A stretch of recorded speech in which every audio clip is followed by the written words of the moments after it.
Hey guys, welcome back. I know I haven't been posting for a while since DaVinci launched their version 19 because I've been busy moving into this new studio as you can see here, and also I've been busy with a lot of other projects as well. But I'm back with the upgrades that I promised, which is the visionary PowerGrade version 5 with the new tools in DaVinci Resolve 19 incorporated into it. So this video is going to be a quick breakdown of all the nodes in my PowerGrade if you're new to it.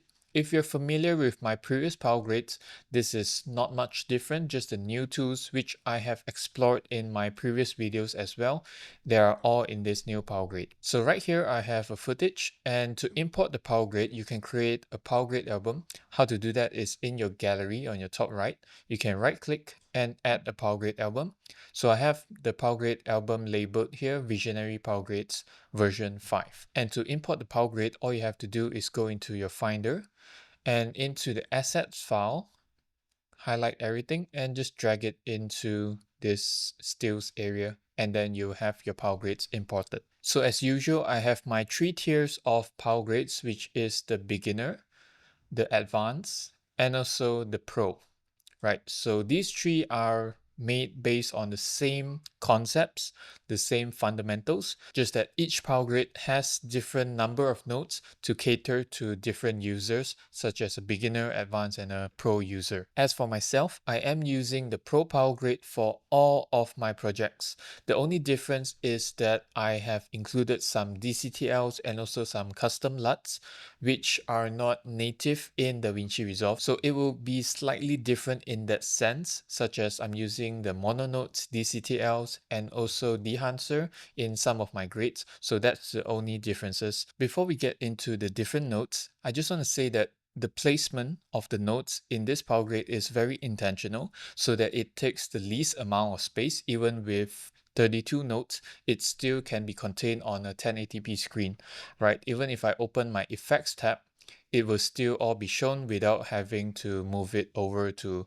like, it doesn't hide any grades. So for this video, I'm going to go through the Pro PowerGrade in order to show you the full capability of this Node 3.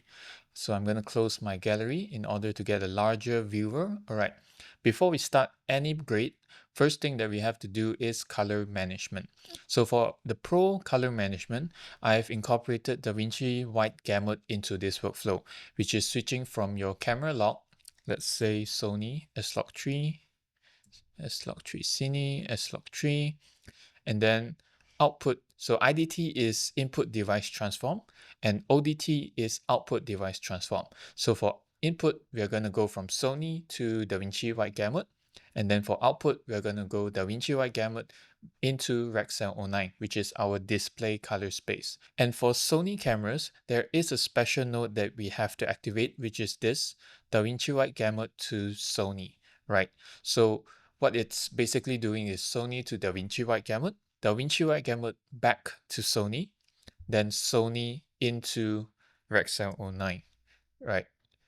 So this is one of the ways to counter this compression in yellows when we are working in DaVinci White Gamut with Sony footage. Because if you don't know why, you can watch this video that I will link up here. So these 3 nodes are for color management. You can refer to the PDF included if you buy my PowerGrade through my website. It will come in a package which includes a PDF breakdown and explanation of each of the nodes. So after I'm done with my color management, the thing that I'm going to do is preservation, because we have the full extent of data that we can access. So in my highlights, what I've done is to use a qualifier, turn off the hue and saturation, only allow for the qualification of luminance. So if I turn on my highlight mode with Shift H, you'll see what it's selecting. So right now it's only selecting where it is the brightest, the highest highlight point in terms of luminance. And we can see that it's selecting her nails over here, which is very bright. And the adjustment that is made to this is a reduction in the highlight slider down here. So by default, it's reduced to -25, but if you feel like you want to compress the highlights even more, you can reduce it down to 100. So the good thing about this is I can always turn this on and off to see whether it helps with my grade or not. And next, I'll go into my skin softening, sort of like a qualification for the skin. So if I turn on my highlight mode, you can see that there's a very nice and clean pre-qualification. Sometimes it misses, but most of the time it qualifies skin that is shot with a proper white balance, right? If it doesn't, then you have to go into your qualifier and then re-qualify for the skin tone. But there is already a qualification done. So in this skin softening, all I'm doing is in the primaries mid-tone detail, I'm reducing it to 25 so that it gives a softer effect just on the skin itself. So I'm not tweaking any of the colors at this stage yet. If you want to, you can, but I don't really recommend tweaking the colors too much at this stage. So these two will be my preservation nodes, and moving on will be my correction nodes. So the first thing is my primaries, and everything within this primary color wheels, color bars, and also log wheels, everything, including the temperature, the tint, the contrast, the shadow, highlight, saturation, everything, I will do it in this one node. So I'm not separating out saturation, white balance, and exposure in 3 different nodes in a serial format. It's not wrong to do that, but then I just feel that it creates too many nodes that you have to track. And I've also tested whether doing it in one node or doing it in parallel nodes, will the effect be different from doing it in serial nodes? It is different, but I can't say whether it's good or bad. That's all I'm going to say, but it is different. So for me, I like to keep things simple. So everything in the primaries section over here, I would do it in the primary node. So the only two things that I separated out is the HSV saturation. So if you're not familiar with HSV saturation, you can go watch other videos on it. There are a lot of other creators that touch on this topic. So in this node, HSV, we have to right click and switch the color space to HSV color space. And then to turn off the channels 1 and 3, which is the hue and value, only leaving the saturation channel active. And in order to tweak this HSV saturation, we're going to be using our gain. And sometimes you can also use gamma depending on what kind of results that you are targeting. So gamma will target more on the shadow side and gain more on the upper side. And for our 7th node, we have curves. So in these curves, what I'm doing is in my curves palette, in the custom curves, I have this very nice S curve that I'm doing over here using the editable spline. So if you are interested in editable splines, you can watch this video. If I turn this on, I will have this spline that I can drag and reduce the luminance in a very smooth faded shadow. So it's not too harsh and it's not, so we can do this in order to cut off the blacks in order to create a smoother shadow while darkening the whole grid. And once I'm done with my curves, I will move over to the hue. So in this hue node is where I will adjust my hue versus set, and hue versus luminance. In case that I want to change maybe in this frame, maybe her skin tone, we can use the hue versus hue. So using the hue to adjust the hue, and I'm going to just select a white area so that we can adjust or correct for a skin tone over here.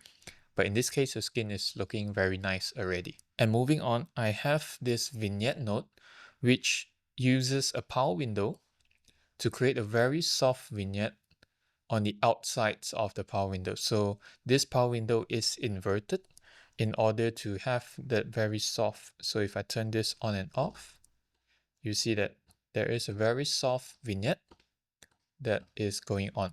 So that's very simple. And these nodes are within my secondaries category. So we have our primaries, corrections over here, and then we move on to our secondaries, macro to micro. So on the secondaries, I have this left gradient. So by using the window gradient, I'll drag it over to very soft.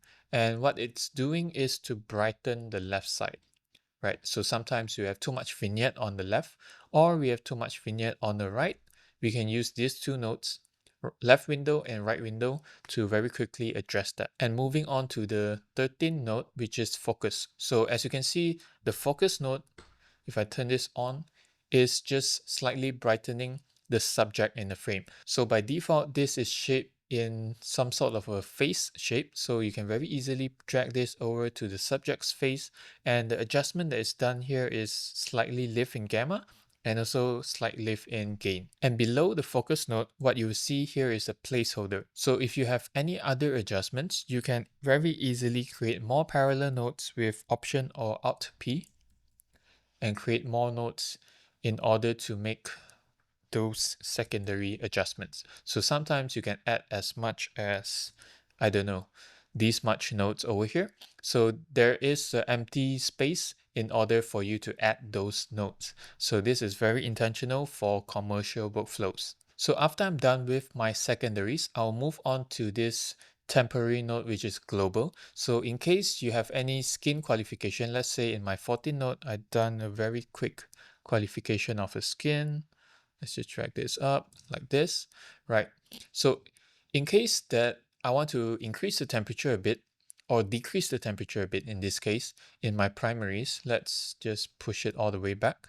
You see that it affects the qualification on this 14 node.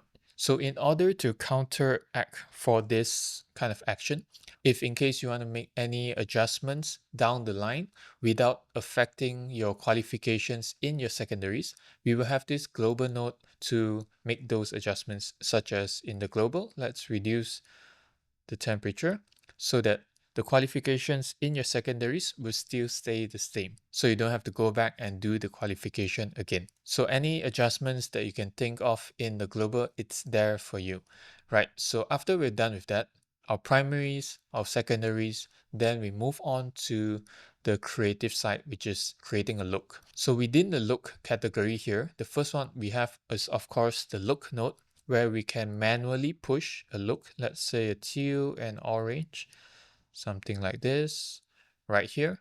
Then let's correct for the shadows. So this is just going to be a very quick one, right? And I can turn this node on and off in order to see whether I want this look on my grade or not. So the look node will be where you do things manually. And there are other look techniques such as this new color slice density that I've incorporated in version 19. So within the color slice tool, there is this density slider, density depth, saturation, and saturation balance. And I have made some adjustments to the density and density depth so that you can have a very nice dense image right off the bat.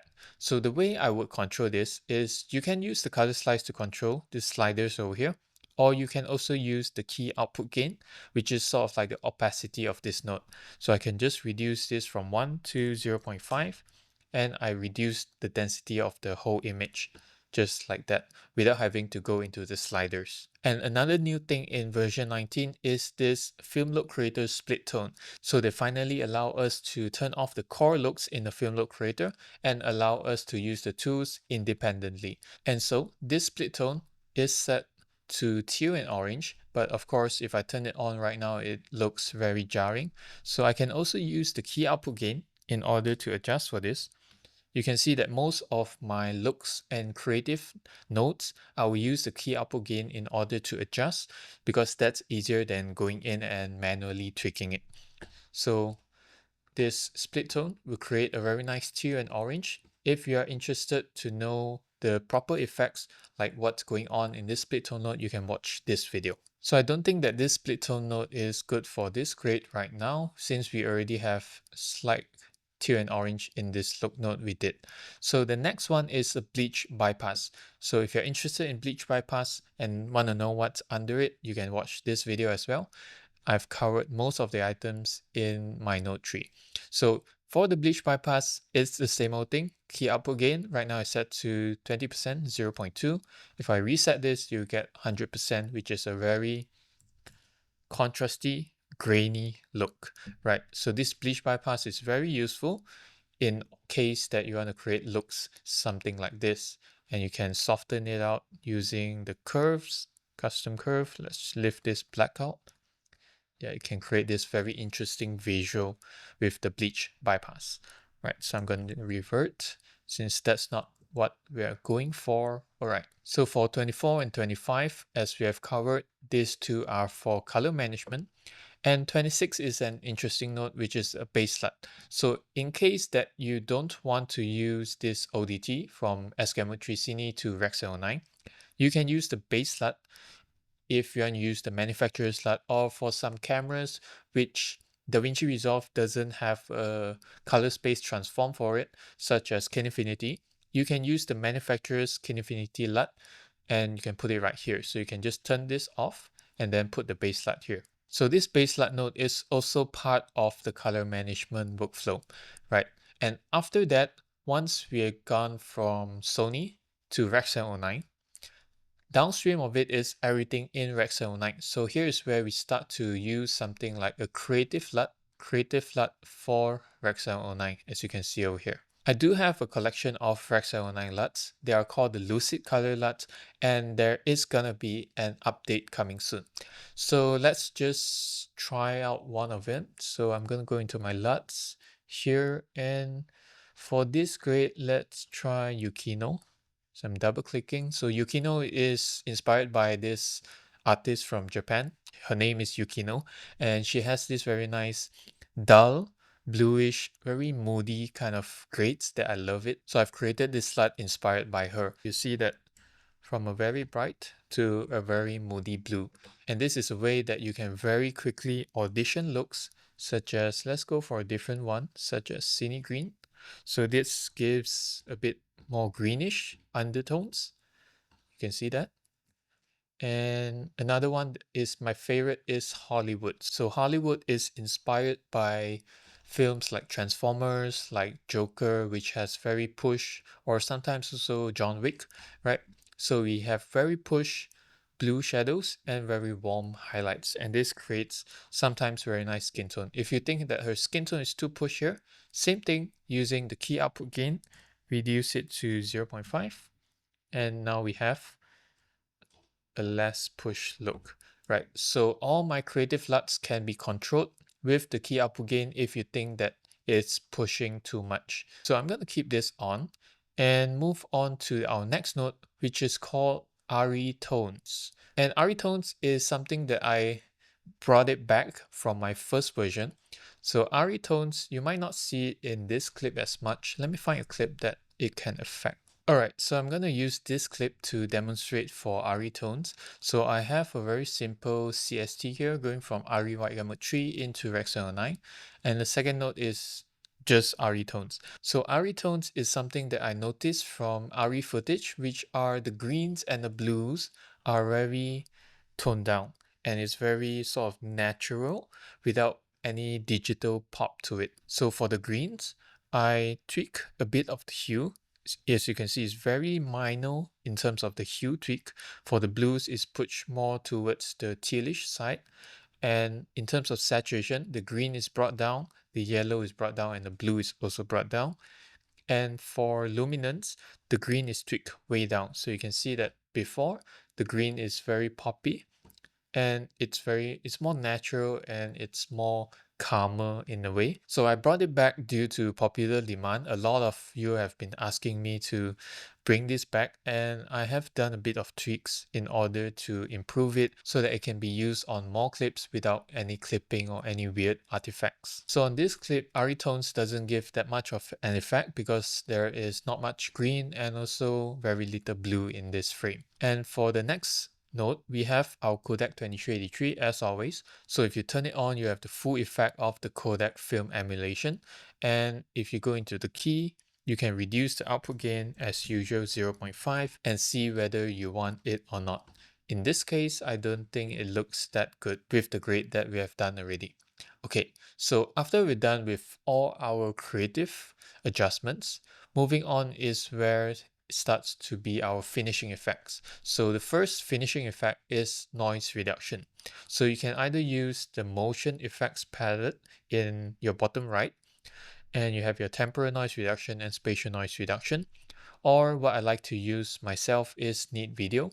So Neat Video is a plugin, third-party plugin that is very useful in order to analyze and reduce noise without reduction in terms of sharpness. So the details are still there, although the noise is reduced. And before you go to the comment sections, I have a whole video on why I put my noise reduction downstream of the pipeline instead of before the input device transform upstream of it. So you can check that video out. So hold it, chotomate, and you see the reason that I'm doing it this way. So after our noise reduction is where we can start to add back some creative finishing effects such as film grain. So by default, there is a very nice sort of like a 30mm film grain. The last note is a film look creator. So for the film look creator, there is sort of like a preset built in already. And for color space, it's Rec.09 since we're in Rec.09, going out back to Rec.09.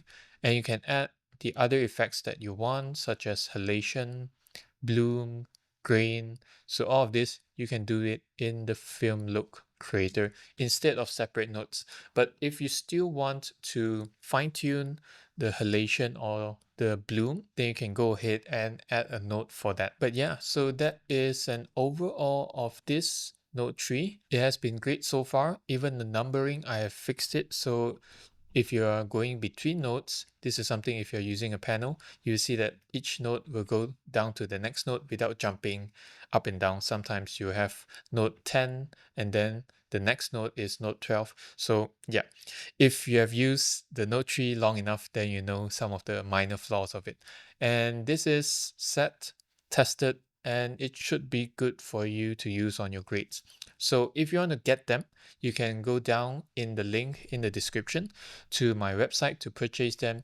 If you have bought them before, you will get it for free. So updates are always free on my site. So thank you guys for those who supported me along the way. Right, it's been quite a journey with YouTube. I'm at 26,000 subscribers now. I wanted to go to 100,000 subscribers this year, but unfortunately, I was a bit busy, or fortunately as well. I don't know. Right. So that's it for this video, and I'll see you guys in the next one. Bye bye.